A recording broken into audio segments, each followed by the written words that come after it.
ఓం నమ శివాయ. హాయ్ అండి అందరికీ. ఈరోజైతే చాలా లక్కీ. నేనైతే మీకు తెలుసు కదా, నేను ప్రతి మండే ఖచ్చితంగా గుడికి వెళ్తాను. కానీ గుడికి వెళ్తే కానీ దర్శనం ఒకటే చేసుకొని వస్తా. దాదాపు 9-10 సంవత్సరాల నుంచి రెగ్యులర్గా అయితే ఈ గుడికి వెళ్తున్నా, కానీ ఎప్పుడూ అభిషేకానికి అయితే అందుకోలేదు. ఈరోజు కోటి సోమవారాలు తిరిగి వచ్చిన రోజని ఇంకా పొద్దుగాల లేచి పూజ చేసుకొని కింద దీపం పెట్టేసి పైకి వచ్చేసరికి మా ఆయన అభిషేకం చేసి బయటకు వస్తున్నాడు.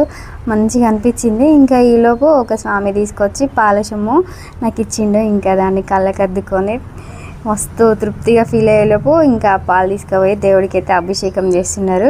ఎన్ని సంవత్సరాలు ఎప్పుడో అనుకుంటున్నా వెళ్ళాలి, మార్నింగ్ అభిషేకం చూడాలి అని. కానీ ఇంకా అంత పొద్దుగాల లేచి వెళ్ళడం అట్లా అస్సలు కుదరకపోయేది. ఇప్పుడు కార్తీక మాసం కాబట్టి ఖచ్చితంగా లేస్తున్నాం కదా, ఇంకా గుడికి వెళ్దామని చెప్పేసి వెళ్ళేసరికి ఈరోజైతే చాలా అంటే చాలా లక్కీ. మంచిగా అభిషేకం జరిగింది.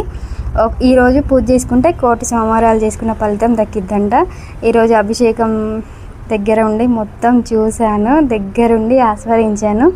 ఇంకా అంటే నేను కోటి సోమవారాలు చూసినంత ఫలితం ఉన్నట్టు ఈరోజైతే ఇంకా నేనైతే మర్చిపోలేను. ఇంకా దేవుని దగ్గరికి వెళ్ళి దర్శనం చేసుకొని దండం పెట్టుకొని బయటకి అయితే వచ్చేదారిలో ప్రసాదం పెడుతుంటే ప్రసాదం వద్దు అనకూడదు కాబట్టి తీసుకొని వచ్చి కళ్ళకద్దుకొని మా ఆయనకైతే ఇచ్చాను. ఎందుకంటే ఫాస్టింగ్ ఉన్నాయి ఈరోజే కదా కార్తీక మాసం స్టార్ట్ అయిన కాంచి డే మొత్తం ఫాస్టింగ్ ఉండి ఈవినింగ్ పూజ చేసుకున్న తర్వాత తింటున్నా.